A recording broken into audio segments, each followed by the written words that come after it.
Hello and welcome to programme report card. मैं हूं अलीना फारूक शेख और आज हमने प्रोग्राम में बात करनी है इंतखाबी इस्लाहात की। वज़ीर आज़म इमरान खान ने एक बहुत लंबी चौड़ी कल काबीना के इजलास में ब्रीफिंग इसके ऊपर ली और कुछ हिदायत दी हैं। अपने तज्जियाकारों की राय जानेंगे इसके ऊपर। साथ ही साथ अमेरिका में जो इंतखाबात चल रहे हैं उनका भी जिक्र करेंगे, कुछ तड़का लगाएंगे। अपने एनालिस्ट ने जो उस दिन राय दी थी उसके ऊपर मजीद उनसे तज्जिया लेंगे। लेकिन सबसे पहले बात करेंगे नवाज शरीफ की वापसी से मुतल्लिक, क्योंकि शहजाद अकबर साहब एडिटर इन्वेस्टिगेशन द न्यूज अन्सार अब्बासी से गुफ्तगू करते हुए उन्होंने दावा किया है कि बरतानिया साबिक वजीर आजम नवाज शरीफ को डिपोर्ट करने पर गौर कर रहा है।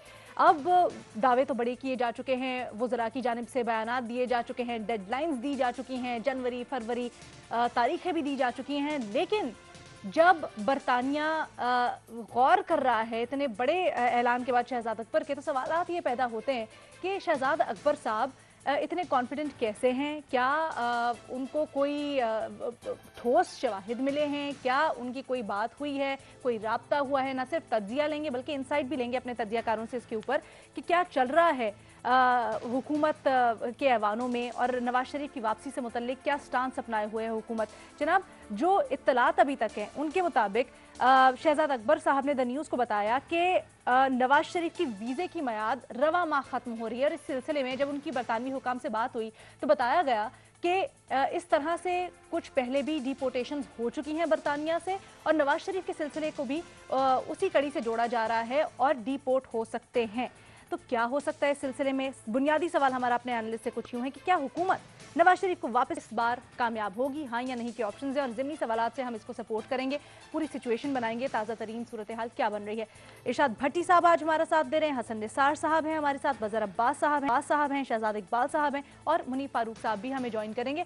इरशाद भट्टी साहब, आपसे गुफ्तगू का आगाज़ करेंगे। सबसे पहले तो ये बताएं कि इस बार जो कह रहे हैं शहजाद अकबर साहब के रवा माह वीज़ा की मियाद ख़त्म हो रही है और बरतानिया पहले भी बहुत से लोगों को डिपोर्ट कर चुका है इसी तरह से, तो अब भी डिपोर्ट हो सकते हैं। इस सिलसिले में क्या अपडेट है, क्या हो रही है गुफ्तगू? मैडम शेख, सबसे पहले आपको सालगिरह मुबारक। अल्लाह आपको लंबी ज़िंदगी दे, सेहत के साथ, खुशियों के साथ। ये तो नहीं पूछूंगा कि कितनी सालगिरह है, लेकिन बहुत मेरी तरफ से और हम सारों की तरफ से आपको बहुत बहुत मुबारक हो। दूसरी बात मैडम शेख, छुपाती खवातीन, मैं 30 साल की हो गई हूँ। मैडम शेख, मैंने ये 10 साल पहले भी यही सुना था, लेकिन मैं मान लिया। तो बहरहाल मैडम शेख, बात यह है कि आपने बरतानिया नवाज शरीफ को डिपोर्ट करने पर कर रहा है गौर। शहजाद अकबर साहब, अब आप भी कर रहे हैं हमें बोर। क्या शहजाद अकबर वापस ला पाएगा? वो नहीं है वो जो सोप ड्रामे चलते हैं उसका फिर हाजिर है तड़का, वो ससुराल में आ पाएगी, कुबा तो बन जाएगा, सुबह तो हो जाएगी, सुबह तो वो वाला। क्या शहजाद अकबर वापस ला पाएगा? क्या शाह महमूद कुरैशी ये मामला हल कर पाएगा? क्या नवाज शरीफ की जारी रहेंगी लंदन वाक़े? क्या हम इसी तरह करते रहेंगे नवाज शरीफ पर टाकें? क्या कप्तान का मुंह पर हाथ फेरने से बरतानिया जाएगा डर? नवाज शरीफ जेल जाएगा या कप्तान जाएगा घर? देखना ना भूलिए ड्रामा, वोट को इज्जत दो, नवंबर तक मार्च कहानी, पीडीएम की जबानी आपके अपने जियो पर। मैडम शेख, कई बार कह चुका हूं कसम से कि कोई अनहोनी ना हो जाए, कोई मोजज़ा ना हो जाए। नवाज शरीफ को वापस लाना नामुमकिन, और अब तो नवाज शरीफ साहब को बरतानिया हमारे हवाले भी नहीं करेगा। नवाज, ये इस फिक्रे पे गौर कीजिएगा कि नवाज शरीफ को बरतानिया हमारे हवाले नहीं करेगा। खुद आ जाएं तो इनकी मेहरबानी। वैसे इमरान खान ने बोरिस जॉनसन से बात करनी थी, खुद जाना था, पता नहीं अब कब जाएंगे। वैसे अगर मैं भूल नहीं रहा तो जब से इमरान खान वजीर आजम बने हैं बरतानिया नहीं गए, पता नहीं क्यों नहीं गए। अच्छा, फिर मैडम शेख दूसरी बात है, बरतानिया में ना ऐसी अदालतें हैं कि फुल डे समाते हों, नवाज शरीफ की ज़िंदगी की गारंटियां मांगे। बरतानिया में ना ऐसी हुकूमत है कि 6 घंटे की काबीना मीटिंग हो और नवाज शरीफ साहब पर, और काबीना मीटिंग भी ऐसी दर्दनाक हो कि बकौल वज़ीर आज़म शीरी मिजारी की आंखों में आंसू आ जाएं। और फिर अभी तो बाकायदा इलाज भी नहीं शुरू हुआ मैडम शेख। और आखिर पर वही घिसी पिटी बात इसाक डार, हसन हुसैन, अली इमरान, शहबाज, सलमान शहबाज को वापस ले आए शहजाद अकबर साहब आप क्या? अल्ताफ़ हुसैन को वापस ले आए इमरान खान साहब क्या? भारत से 28 साल मुआहदा 28 साल हो गए मुआहदे को, बरतानिया और भारत के मुजरमों के तबादले को। बताया था कि 4500 में से एक गया है वापस भारत। आरिफ नकवी साहब को अमेरिका मांग रहा है अबराज वाले को, क्या दे दिया उन्होंने? जूलियन असांज को अमेरिका मांग रहा है, क्या दे दिया उन्होंने? तो ये पता नहीं कहाँ उन्होंने बैठा उनको गौर गौर करते देख लिया है। हो सकता है वो किसी और बात पे, कोरोना पर गौर कर रहे हैं और इनको लगे कि ये नवाज शरीफ की वापसी पर गौर कर रहे हैं। ऐसी कोई बात नहीं, मुझे नहीं लगता कि ऐसा होगा। आपको नहीं लगता ऐसा होगा? नहीं, बड़ी इस दफा वीजा से मुतल्लिक काफी इबहाम और शकूक व शुबात पाए जाते थे ना भट्टी साहब। पहले तो पता ही नहीं चल रहा था कि वो वहां पर विजिट वीजा पर वो हैं, तो कितनी देर इसाक की मियाद मैडम है। शेख, अब ये इन्होंने जरा खुल के इसाक सामने डार आया। साहब का भी पासपोर्ट भी कोई मेरे ख्याल से कैंसिल किया था, वीज़ा भी कैंसिल किया था, और पता नहीं और लोगों के भी पासपोर्टों के कहा था, तो कुछ भी नहीं हुआ। ठीक है, ठीक है। अच्छा, मुनीब साहब से मैं ज़रा कानूनी राय इसके ऊपर लेना चाहती थी। गो के हमने बड़ी दफ़ा पहले लिए, लेकिन अब अजाइलम लेने की खबरें सामने आ रही हैं। लेकिन मज़हर अब्बास साहब, पहले आपसे इसके ऊपर मैं तज्जिया चाहूँगी, क्या समझते हैं हम? ऑल्दो इसको काफ़ी दफ़ा डिस्कस कर चुके हैं, लेकिन अब ये बात जब खुल के सामने आ रही है कि जी वीज़ा की उनकी मियाद ख़त्म हो रही है, 1 महीना रह गया है, वापस आएंगे तो फिर क्या होगा? तो क्या आपको लगता है कि अब ज़्यादा लग रहा है उनका इम्कान वापस आने का? नहीं, अगर शहजाद अकबर साहब की बात दुरुस्त साबित हुई तो बहुत कुछ होगा, लेकिन क्या उनकी बात दुरुस्त साबित होगी? $1 मिलियन क्वेश्चन यही है। अब उन्होंने एक मर्तबा फिर ये लोगों को बताने की कोशिश की है कि बरतानिया गौर कर रहा है। बरतानिया ने खुद ये नहीं बताया कि वो गौर कर रहे हैं, लेकिन शहजाद अकबर साहब को ये यकीन है कि बरतानिया गौर कर रहा है, और वो जाहिर है अपने तई अनथक कोशिश कर रहे हैं। मैं नहीं कह सकता कि वो इन कोशिशों में कामयाब होंगे या नहीं, लेकिन जैसे भट्टी साहब कह रहे हैं कि जो माजी के वाकयात अगर हम सामने रखें तो इससे ज्यादा भी संगीन वाकयात हैं। ऐसे भी वाकयात हैं जिसमें जिन लोगों पे बरतानिया के अंदर भी मुकदमा चला है, उनको हम वापस नहीं ले आए। तो नवाज शरीफ साहब, और खासतौर पे एक ऐसी सिचुएशन में मेरा ख्याल है कि गवर्नमेंट ये चाह रही है कि किसी तरह नवाज शरीफ साहब पॉलिटिकल असाइलम के लिए अप्लाई कर दें। जब वो पॉलिटिकल असाइलम के लिए अप्लाई करेंगे तो फिर यहाँ पीटीआई उसको सियासी मकासद के लिए इस्तेमाल करेगी कि देखें उन्होंने वहां सियासी पनाह ले ली। ये जो सूरत हाल है गालिबन उसी तरफ, वरना शायद गवर्नमेंट ऑफ पाकिस्तान को भी ये पता है कि उनको वापस लाना कोई बहुत आसान नहीं है। जहाँ तक उनके अपने वापस आने का ताल्लुक है तो वो तो मुझे नहीं लगता कि वो वापस आने में अब दिलचस्पी रखते हैं। वो वहीं से सियासत कर रहे हैं, हो रही हैं, उनकी तकारीर भी हो रही हैं। इंतखाबी अमल से और पाकिस्तान के सियासी अमल से मेरा ख्याल है नवाज शरीफ साहब की जो है वो एग्जिट हो चुकी है। अब उनकी पार्टी अपनी जगह मौजूद है, उनकी पार्टी अपनी जगह चल रही है, मुतहर्रिक है, वो सब चीज़ें अपनी जगह रहेंगी, उनका बयानिया भी चलता रहेगा। लेकिन अमली तौर पे मुझे नवाज शरीफ साहब अब सियासी तौर पे पाकिस्तान में सरगर्म नजर नहीं आते। नहीं नजर आते। ठीक है जी, हसन निसार साहब। देखें, मैं इसकी लीगल टेक्निकल साइड की अलग भी नहीं जानता, और ना इससे मुझे दिलचस्पी है। असल सवाल दरअसल कोई इसके पर्दे में कहते हैं ना, एक कबा और भी हम ज़ेरे कबा रखते हैं, वो कि अगर ऐसा हो भी गया, चलो इस बहस में क्या पढ़ना, हो ला सकते हैं नहीं ला सकते, ये जोर लगाएंगे नहीं होगा, इससे क्या फ़र्क पड़ता है? असल बात यह है कि असल मसला हल होता है कि नहीं, ऐसा हो भी जाए, let's assume for a minute, तो it's not going to be the end of the real crisis in this country. भूल है आपकी, बद से बदतर होगा। इसका असल हल कुछ और है, कहीं और है, और यही वो सवाल है जिसका जवाब ढूंढना चाहिए आप जैसे सियानों को, और मुझ जैसे लोगों को सुनना चाहिए। ये तो कोई ये इशू है, ये सवाल है, ला सकेंगे नहीं ला सकेंगे। अच्छा जी, ले आए फिर क्या होगा?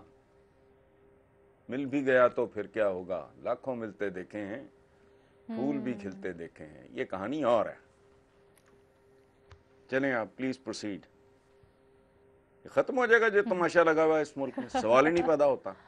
हाँ। एक मुट्ठी चुकला दूजी तैयार है, तमाशा करने वालों को खबर दी जा चुकी है। आगे चलें। वाह वाह। चलिए, फिल वक्त तो हमारी हुकूमत की कह तो आप बिल्कुल सही रहे हैं, लेकिन फिल वक्त जो एजेंडा नजर आता है, प्रायोरिटीज नजर आती है, वो यही है कि वापस लेके आने, और कैसे लेके आने इसके ऊपर गौर हो रहा है। तो हम भी यही पूछते हैं कि जी असल मसाइल पर जब तक फोकस होता है, साथ साथ ये पता मसला उनको भी है। है, असल बात इस हवाले से नहीं, मजहर साहब ने कर दी है असल बात। बिल्कुल, मजहर साहब ने असल बात कर दी है, पता हुकूमत को भी है। ये ठीक कह रहे हैं। मैडम शेख, इसको इस्तेमाल करेंगे, मैडम शेख, सालम ले लिया है, भगौड़ा है, भाग गया है। सवाल एक ये भी है यहाँ कि क्या 3 दफा के वजीर आजम को इखलाकी तौर पर खुद वापस नहीं आना चाहिए? इलाज करवाने गए थे, 11 महीने इलाज नहीं हुआ, उसी हुकूमत की जड़ें काट रहे हैं वहां बैठकर, बड़े बड़े पे इल्जाम लगा रहे हैं। ये क्या उनकी इखलाकियात इस बात का इजाजत देती है कि वो वहां बैठे रहें? असल सवाल ये है कि उस बंदे को जो वोट की इज्जत दो, सिविलियन अखलाकियात होती है, इस मुल्क में ये तीसरी बार वजीर आजम ना बनते। हाँ सही कह रहे हैं, लेकिन वो जो वोट को इज्जत दो, सिविलियन बालादस्ती, इनकलाब, मज़ाहमत के अलम बरदार हैं, सिपा सलार हैं, और जो कहते हैं मैंने 70 साल हिस्ट्री बननी है, लीड करें आकर काफिले को, वहां क्यों बैठे हूं? असल सवाल तो ये है कि क्या इतनी भी इखलाक, रत्ती भर भी इखलाकियात नहीं कि अब आप कोरोना में वॉकिंग भी कर रहे हैं, आप सेहत भी ठीक है, सब कुछ ठीक है, आप वापस क्यों नहीं आते? कि जब तक हमारे ठीक है, पार्टी कौन है? पार्टी कौन है? मुस्लिम पार्टी कौन है? पार्टी कौन है? मुस्लिम लीग नून। नवाज शरीफ ने नवाज शरीफ को मशवरा दिया कि तुमने नहीं आना, और नवाज शरीफ वापस नहीं आ रहे। भट्टी साहब, ये भी फिर एक डिबेट है, इसके अंदर एक ये भी फिर राय आती है कि जी असल डिबेट यही है, लीडर को, असल डिबेट यही है। हुकूमत बेचारी को तो फिर ये होता है कि हुकूमत बेचारी को तो हम रोज ऐसे करते हैं, क्या इसको वापस लेके आती हूँ। मुनीर फारूक साहब को शामिल गुफ्तगू करते हैं। मुनीर साहब पाएगा, उनको आना चाहिए। अच्छा, खुद आना चाहिए। यही पूछते हैं। मुनीर साहब, जरा कानूनी तौर पर हमारी रहनुमाई कीजिए। ये जो एक राय फ्लोट की जा रही है कि पॉलिटिकल असाइलम के लिए शायद नवाज शरीफ अप्लाई करे, तो क्या उसका तरीकाकार होगा? क्या ग्राउंड्स होंगे कि ऐसा मुमकिन है? और हुकूमत और नवाज शरीफ, ये किसको बेनिफिट करेगा? बिस्मिल्लाहिर्रहमानिर्रहीम। देखिए, इसकी कानूनी साइड भी है और इसकी एक मॉरल साइड है, इखलाकी साइड है, जिसके ऊपर सब ने बात की है। अभी भट्टी साहब ने बात की थी। दोनों चीज़ों को अगर आप इजाज़त दें तो एनालाइज किया जा सकता है। एक तो ये कि मियाँ नवाज शरीफ साहब जिन हालात में और जिस मैं दोबारा लफ्ज़ इस्तेमाल करूँगा, जिस सहूलत के बाद यहाँ से गए हैं, बेशक बीमार थे, बिल्कुल ठीक थे, लेकिन आज जहाँ वो तनकीद कर रहे हैं, ये तो अब इट्स एन ओपन सीक्रेट कि ये हुकूमत का नहीं था काम, ये बाकायदा तौर पर मियाँ साहब को एक फैसिलिटेट किया गया था, और मियाँ साहब ने वो फैसिलिटी ली थी, और मियाँ साहब को बाहर भेजा गया, एक अंडरस्टैंडिंग के तहत सब कुछ हो गया। अब इखलाकी तौर पर तो जब मियाँ साहब की बेल नहीं रही और मामलात उनको अदालत ने बुलाया तो उनको आना चाहिए, ये तो एक इखलाकी पोजीशन है। और बाहर बैठकर जो वो कर रहे हैं या जो उनका नैरेटिव है, उस पर सवाल उठ रहे हैं कि क्या जो वो कर रहे हैं वो पाकिस्तान के लिए ठीक भी है या नहीं। नेम कॉलिंग कर रहे हैं इदारों के सरबराहान की, उसकी बहस को ये छोड़ दीजिए कि वो कितनी सही है, कितनी गलत बात है, असूल कितने सही हैं, कितने गलत हैं, लेकिन प्रैक्टिकली वो पाकिस्तान को डैमेज कर रहा है, पाकिस्तान के इदारों के ऊपर सवाल उठा रहा है, और लोगों के लिए शायद वो इतना ऐसा नहीं है कि जिसे हज़म किया जा सके। अब जो कानूनी पोजीशन है उसके बारे में भी मैं ज़रूर बात करना चाहूँगा, लेकिन एक और बात है कि अगर मियाँ साहब को ये स्टेज आ गई कि उनका वीज़ा एक्सपायर हो रहा है या अगर वो असाइलम के लिए अप्लाई करते हैं, तो ये तो फर्दर उनका जो सो कॉल्ड उनका जो प्रिंसिपल पोजीशन है उसको फ़ारिग कर देगा बिल्कुल, कि वो उन्होंने असाइलम लेकर ही अगर पाकिस्तान की सियासत के अंदर अपना इम्प्रिंट रखना है और पाकिस्तान नहीं आना, कि जी नहीं मैं पाकिस्तान नहीं आऊँगा, और क्योंकि वो मैं अलील हूँ लेकिन मैं असाइलम लेकर बाहर रहूँगा, लेकिन फिर भी मुझे एक फुट होल्ड चाहिए पाकिस्तान की सियासत के अंदर। और यहाँ पर इसको अगर आप इसका लीगल से ज़्यादा मॉरली इसे अगर जज करने बैठ जाएँ या इसे सोचने बैठ जाएँ, तो ये बड़े संगीन सवालात उठाता है, बड़े मुश्किल सवालात उठाता है मुस्लिम लीग नून के लिए। क्योंकि आज जो मुस्लिम लीग नून कर रही है और जो सवाल वो उठा रहे हैं दोबारा मैं कहूँगा वो आप डिबेट कर लें टेबल के ऊपर कि जी कानूनी तौर पर क्या ठीक है, आइन क्या कहता है, कानून क्या कहता है, वो बात बिल्कुल ठीक है, उस पर डिबेट हो सकती है। लेकिन इस तरह सामने आकर जो सवालात उठाए जा रहे हैं और जो कहा जा रहा है उसकी गुंजाइश हमारे मुल्क में नहीं है। ऐसी डिबेट जो है वो इंतशार का सबब बनती है, मज़ीद हॉस्टिलिटी बढ़ाती है पाकिस्तान के पॉलिटिकल स्पेक्ट्रम के अंदर, जो कि मैं नहीं समझता कोई इतनी दानिशमंदाना बात है। वो इसलिए कर रहे हैं कि वो खुद बाहर बैठे हैं और शायद उनका इतना इस वक्त इतना कुछ स्टेक पे नहीं है, जो उनके साथ मैक्सिमम बुरा होना था हो चुका है, लिहाजा उनको अब फ़र्क नहीं पड़ता। लेकिन अगर वो असाइलम अप्लाई करके करना शुरू कर देते हैं सारा मामला, तो मुझे नहीं लगता कि उनकी सियासत के ऊपर कोई इसका अच्छा असर पड़ेगा, बल्कि मज़ीद लोग क्वेश्चन करेंगे मियाँ साहब की सियासत के ऊपर कि वो ये क्या कर रहे हैं। कानूनी तौर पर जो पोजीशन रही है, बेशक अब ये ख्वाहिश प्राइम मिनिस्टर की है, शहजाद अकबर साहब उसके लिए कोशिश भी कर रहे हैं, लेकिन at the end of the day it's the British government who has to decide, और ब्रिटिश गवर्नमेंट ने अपने हिसाब से डिसीजन लेना है। उन्होंने एक कानूनी पोजीशन देखनी है कि मियाँ साहब का ये, इनका पोजीशन ये होगी कि ये कॉन्विक्ट हैं और पाकिस्तान को मतलूब है, इन्हें वापस किया जाए। मियाँ साहब वहाँ पर ये नहीं होगा कि वो वन फाइन डे मियाँ साहब उठेंगे तो बाहर 4 पुलिस वाले खड़े होंगे कि चलें जी जहाज़ तैयार है वापस आ जाए, ऐसे नहीं होता। It's a process. और मियाँ साहब को भी वहाँ पर ये जवाब देने की गुंजाइश होगी कि आप बताएं, आपको ये आपके लिए आपको बुलाया जा रहा है तो आपके पास कोई डिफेंस है क्या, आप क्यों नहीं जाना चाहिए, आप क्यों नहीं जाएं, और आपको कौन, आपकी कानूनी पोजीशन क्या है। सो इट्स नॉट समथिंग जो ओवरनाइट हो जाएगा, इट्स गोना टेक टाइम। ठीक है, ठीक है। शहजाद इकबाल साहब, आपकी राय इस पे जाएंगे। जो दो सिचुएशंस बन रही हैं, एक तो ये कि जी उनकी वीज़ा की मियाद ख़त्म हो गई, डिपोर्ट कर दिया गया, यहाँ पर आए, सज़ा काटी, वो एक अलग। लेकिन दूसरी सिचुएशन जो बन रही है उसमें अगर ये होता है कि पॉलिटिकल एजाइलम के लिए अप्लाई कर देते हैं नवाज शरीफ, और फिर वहाँ पर बैठ के वो सियासत में भी हिस्सा लेते हैं, तो उसकी क्या इम्प्लीकेशंस होंगे, या फिर वो नहीं लेंगे सियासत में हिस्सा वहाँ से बैठकर, तो क्या माइनस नवाज की मुतहमिल हो सकती है नून लीग, और फिर मुल्की सियासत के ऊपर उसके क्या असरात होंगे? मुझे नहीं लगता है कि इस वक्त नवाज शरीफ कोई ऐसा इंतहाई कदम उठाएंगे कि वो यूके में असाइलम ले लें और वहाँ पे बैठ के सियासत करें। मेरे ख्याल से वो तो उनकी सियासत पर बहुत ही बड़ा एक नेगेटिव असर पड़ेगा उसका पाकिस्तान में। आई डोंट थिंक सो वो ये करने जा रहे हैं। उनका अगर वीजा एक्सपायर भी हो जाता है तब भी वो मेरे ख्याल से कुछ अर्सा तो वहाँ पे गुजार सकते हैं। बड़े कानून है, कवानीन है जिसके तहत नवाज शरीफ वहाँ पे रहेंगे मुझे लगता है कुछ अर्सा, और हुकूमत चाहे जितनी कोशिश कर ले, हुकूमत का ऑप्टिमिज्म अपनी जगह पर, लेकिन ऐसा लगता नहीं है कि हुकूमत को कोई खासी कामयाबी इसमें हासिल होने वाली है। देखें, चाहे वहाँ पे वजीर आजम इमरान खान बरतानिया के वजीर आजम बोरिस जॉनसन से बात कर ले, चाहे वहाँ के होम सेक्रेटरी इन्वॉल्व हो जाए, ऐसा नहीं है उनका प्रोसेस कि वो अगले दिन नवाज शरीफ को पाकिस्तान भेज देंगे। वो भी एक ड्यू प्रोसेस है। अगर वो CPS के जरिए अरेस्ट भी करवा लेते हैं, नवाज शरीफ बेल ले लेंगे, मामला जो है अदालत में चला जाएगा। अदालत वहाँ पर हर केस को अलहदा तौर पर ट्रीट करता है। तो ये पैरेलल ड्रॉ करना कि देखें बहुत सारे वहाँ पे कन्विक्ट थे जिनको पहले भी यूके ने डिपोर्ट किया है, उनमें से ज्यादातर कन्विक्शन वाले केसेस वो है जो कि यूके में कन्विक्शन हुई थी। नवाज शरीफ की यूके में कन्विक्शन नहीं है, तो इसीलिए मुझे लगता है बहुत ही पेचीदा प्रोसेस है। इसमें जाहिर सी बात है फिर सियासी मुहर्रकात को भी देखा जाता है। बरतानिया इस वक्त क्या इतना इंतहाई कदम उठाने के लिए तैयार होगा कि एक साबिक वजीर आजम को भेजे वापस, जबकि यहाँ पे कुछ नहीं पता कि फ्यूचर में किसकी गवर्नमेंट रहनी है किसकी नहीं रहनी है। पॉलिटिकल आंसर्स भी हैं इसमें, सवालात भी हैं जिसको देखना पड़ेगा। तो मुझे नहीं लगता कि अनकरीब भी होने वाला है। लेकिन मैं ये बिल्कुल ठीक, जो मुनीब ने भी उस पर इशारा किया, इरशाद भट्टी साहब ने बात की, हम बार बार सवाल करते हैं हुकूमत से, क्योंकि हुकूमत दावा कर रही है कि वो लेकर आएंगे। ठीक है, आप उनसे सवाल करें, वो अपनी कोशिशें कर रहे हैं, लेकिन ये सवाल ज्यादातर होना नवाज शरीफ साहब से चाहिए, उनकी पार्टी से चाहिए कि इनकलाब की बात करते हैं, अब नेम कॉलिंग कर रहे हैं, और ऐसा लगता है कि वो चाहते हैं कि बिसात लपेट दी जाए। जो मुखालफिन है वो तो यही कहते हैं बिसात लपेटना चाहते हैं वो, या वो कह लें कि अगर मैं चाहता हूं कि असूलों की सियासत हो, तो असूलों की सियासत का आगाज जो है वो फिर इसी असूल से होना चाहिए ना कि पाकिस्तान में आए, यहाँ पर बैठ के सियासत करें। इस बात का तो किसी को शक व शुबा नहीं रह गया है कि अब वो अपनी सेहत की वजह से या किसी इलाज के गर्ज से पाकिस्तान वापस नहीं आ रहे।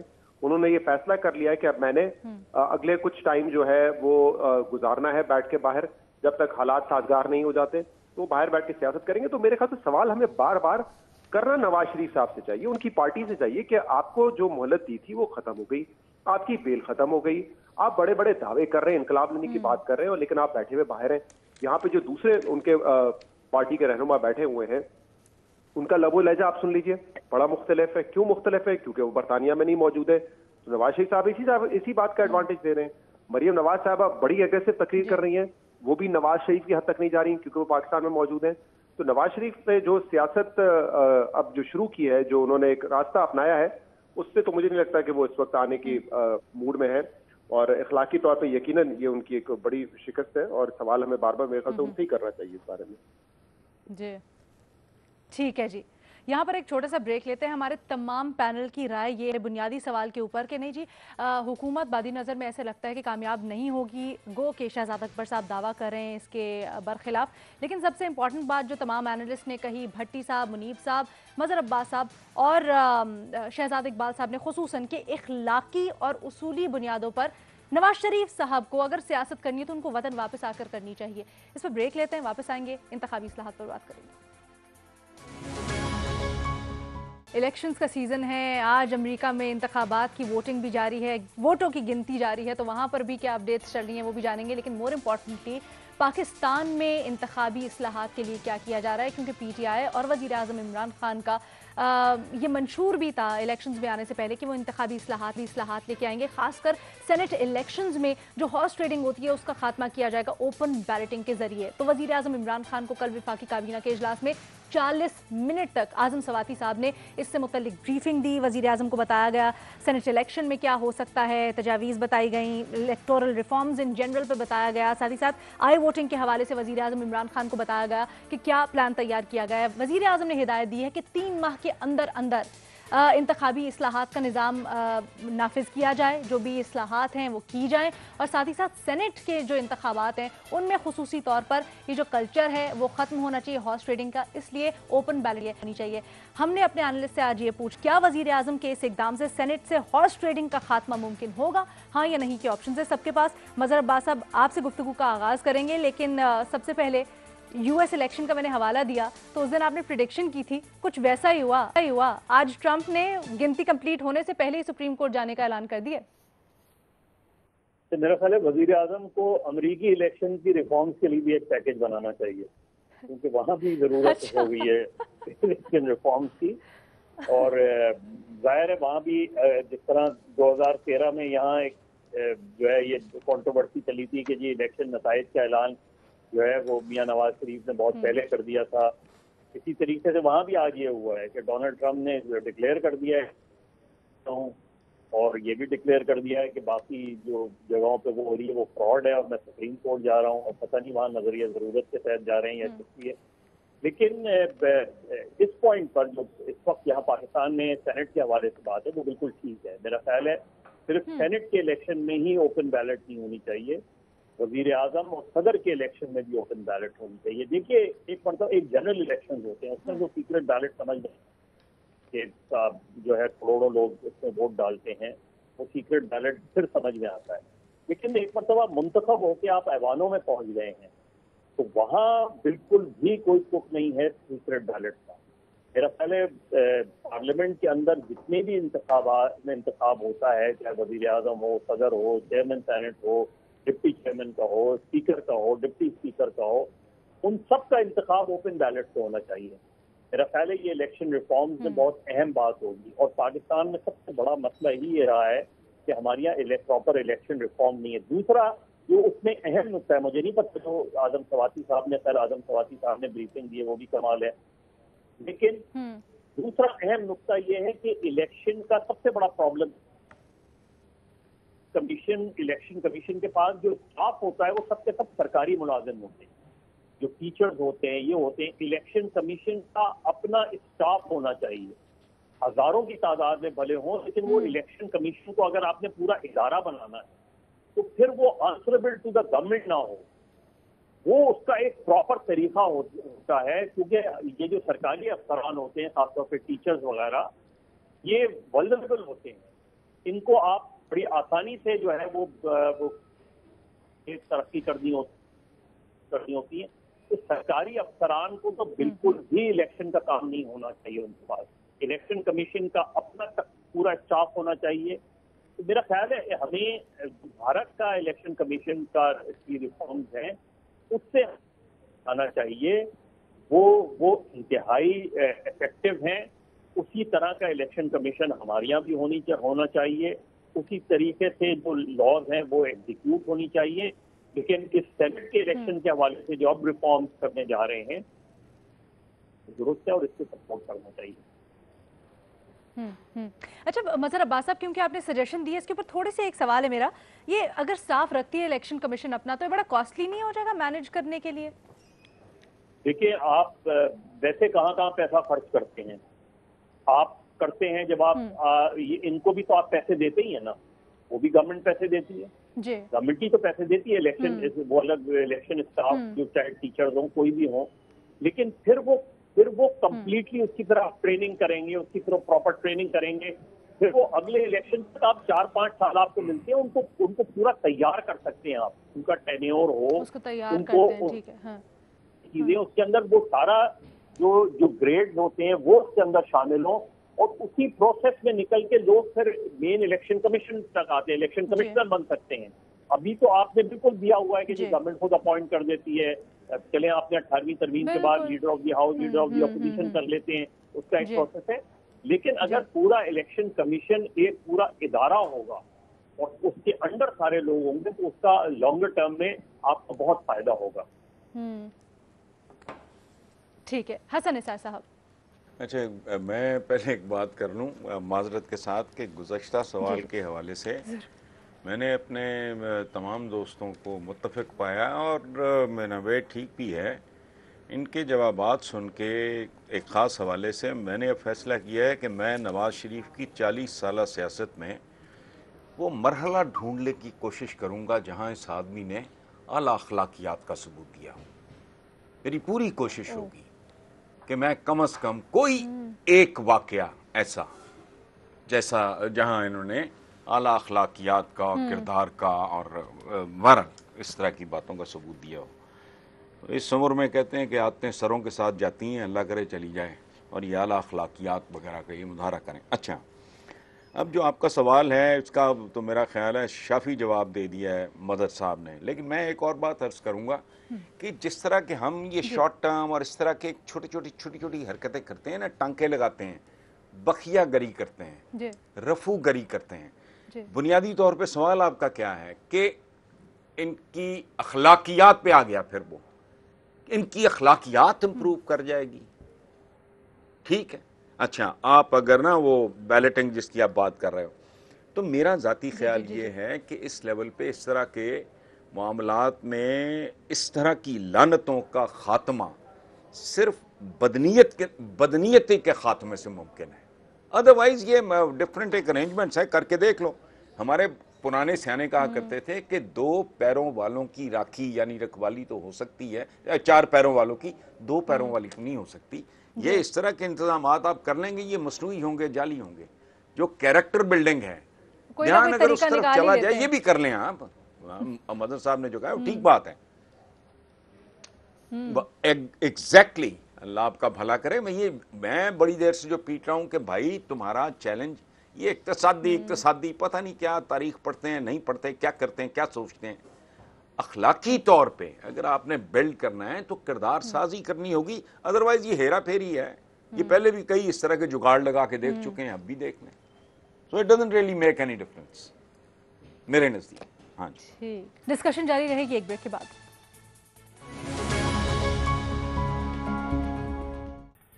ब्रेक के बाद खुशामदीद इरशाद भट्टी साहब। पहली बात तो ये है कि वो जो ट्रंप साहब सुप्रीम कोर्ट चले गए हैं फ्रॉड इलेक्शन को कहकर, वहाँ सुप्रीम कोर्ट क्या करने गए हैं मेरे ट्रंप साहब? हाँ या क्यों जा रहे हैं वहाँ? सबूत देने पड़ेंगे, गवाह पेश करने पड़ेंगे, मतलब धांधली को साबित करना पड़ेगा। अल्हम्दुलिल्लाह पहले अंडरहैंड कोशिश करें, अगर वो पूरी ना हुई तो एक प्रेस कॉन्फ्रेंस करें। आरटीएस सिस्टम बैठ गया है, फार्म 45 हमें नहीं मिला, गिनती के वक्त हमें निकाल दिया गया था, और फिर एक पीडीएम बना लें और फिर इस्टेब्लिशमेंट पे डाल दें, फिर आर्मी चीफ और डीजीआई पे डाल दें, और वोट को इज्जत दो कि छतरी तले आ जाएं, अल्लाह बरकत डालेगा। उनके हवाले से तो यसू मसीह का कह देते हैं, लेकिन बरकत पड़ेगी और ये मुहिम बड़ी चलेगी, इनकलाबी हो जाएंगे, मजामती हो जाएंगे और बाइडन को लग पता जाएगा। दूसरी बात यह कि जो आपका सवाल है, अच्छा फैसला है, अच्छा फैसला है। हार स्टेडियम का खात्मा तो नहीं होगा जैसे हसन निसार साहब ने कह रहा, हमने कोई और जुगाड़ निकाल लेना है। एक रास्ता बंद हो जाएगा और हमारे यहाँ बहुत टैलेंटेड लोग हैं हर फील्ड में। मिसाल के तौर पे ये ओपन हो जाएगा तो ये क्या करेंगे, उस वक्त जिस दिन बैलेटिंग होगी उस दिन तशरीफ ही नहीं लाएंगे, ज़मीर जिंदा हो जाएंगे। फिर आप क्या कर लेंगे, किस किस को घर से निकाल के लाएंगे, मुस्तरद कर देंगे वोट, दोनों जगहों पे लगा देंगे, तो फिर आप क्या कर लेंगे। तो अच्छा, ये इस तरह के बहुत सारे टेक्निकल है। इमरान खान साहब ने अच्छा किया, उन्होंने अपने MPs के खिलाफ भी कार्रवाई की थी जब सेनेट का उनका वो लगा था कि हार्स ट्रेडिंग हुई है। अच्छा, इसी काबीना मीटिंग में इस्लाहतो कफ़ायशारी टास्क फोर्स के रूए रवां इशरत हुसैन साहब ने बताया है, खुशखबरी सुनाई है कि हमारे 16 इजलास हो चुके हैं, 50 मुशावरती इजलास हो चुके हैं। FBR, SCCP, PIA, state bank, civil aviation authority और रेलवे में इस्लाहत नाफिज हो गई हैं। मैं तमाम साथियों से कहूँगा कि दूरबीनें लेकर इन महकमों में जाएं और वह इस्लाहत ढूंढें। और उन्होंने कहा कि अहम सरकारी इदारों में काबिल और माहिर लोगों की तैनातियाँ हो चुकी हैं। गालिबन ये फिरदौस आशिक साहबा उसी सिलसिले की एक कड़ी थी। अच्छा, इसी काबीना इजलास में वज़ीर आज़म ने इंतखाबी इस्लाहत के लिए 3 महीने का वक़्त दिया है, 3 महीने का, कि 3 महीने में यह कर दें जी। अच्छा, और आखिरी बात, इसी काबीना इजलास में आज किसानों को बड़ी फेंटी पड़ी है और कुछ जेल भी गए हैं। रूस से हम 1976 रुपए फी मन गंदम मंगवा रहे हैं, रूस से 1976 रुपए फी मन गंदम। अपने किसानों को अच्छी गंदम सपोर्ट प्राइस नहीं दे रहे। बलूचिस्तान KPK ने कहा है कि 1700 रुपए फी मन कर दें। पंजाब ने कहा है कि 1650 रुपए कास्ट ऑफ प्रोडक्शन है, लेकिन हमने 1600 रुपए स्पोर्ट्स प्राइस अभी रखी है, जो जुल्म है, ज्यादती है। और खुदा का खौफ करें, रूसी किसान से 1976 रुपए फी मन में खरीद रहे हैं, लेकिन अपने किसानों को 1600 से यानी 2000 भी नहीं करने को, 1800 भी नहीं करने को तैयार। तो इस पर भी सोचना चाहिए हुकूमत को। ठीक है मुनीब साहब, जब इंतखाबी इस्लाहात की बात हो रही है तो इसमें वज़ीर आज़म को जो ब्रीफ किया गया है प्लान से मुतालिक, उसमें IT पर ख़ास तौर पर तवज्जो दी जा रही है और कहा जा रहा है कि वज़ारत IT को खुसूसी टास्क सौंपा गया है। तो आपको लगता है कि पिछली दफ़ा जो RTS के साथ हुआ, भट्टी साहब ने भी उसका हवाला दिया, कुछ बेहतरी आ सकती है इसमें? हमारा निज़ाम इतना मजबूत है कि वोटिंग के सिलसिले में बेहतर हो सकता है? देखिए, इलेक्टोरल रिफॉर्म्स तो बड़ा मेरे ख़्याल में ओवर ड्यू हैं हमारे मुल्क के अंदर, बिल्कुल होनी चाहिए। ये जो सेनेट के हवाले से खैर जो स्टांस था इस हुकूमत का या इमरान खान साहब का, वो मेरे नज़दीक तो एक दुरुस्त बात है, वाकई ऐसा होना चाहिए। और जो किया जो नॉर्मल कॉन्डक्ट है इलेक्शन के दौरान, जो सेनेट का इलेक्शन होता है, वो मेरे ख़्याल में तब्दील होना चाहिए। बिकॉज़ ये जो हॉर्स ट्रेडिंग और वोटों की ख़रीद फ़रोख्त, ये सब कुछ जो होता है किसी हद तक शायद डिस्करेज किया जा सकता है। लेकिन आई डोंट नो, पता नहीं इससे कितने लोग हर्ट होंगे, लेकिन if somebody is fundamentally deceptive या करप्ट, तो फिर आप क्या कर सकते हैं? फिर आप जो मर्ज़ी कानून बना लें या जो मर्ज़ी कुछ कर लें, तो उसके बारे में people can always find a way round it, कि आप कानून बनाते हैं तो यार नहीं है ये बन गया तो ज़रा we have another way round it. So उस हिसाब से देखा जाए तो मैं सिर्फ जो मुल्क के सियासी लोग हैं उनको पर्टिकुलराइज नहीं कर रहा। मेरे ख्याल में एज अ नेशन हम जितने दयानतदार हमें होना चाहिए हम नहीं हैं। अब अपने जनरल जो मोड ऑफ कॉन्डक्ट है उसके अंदर नहीं है।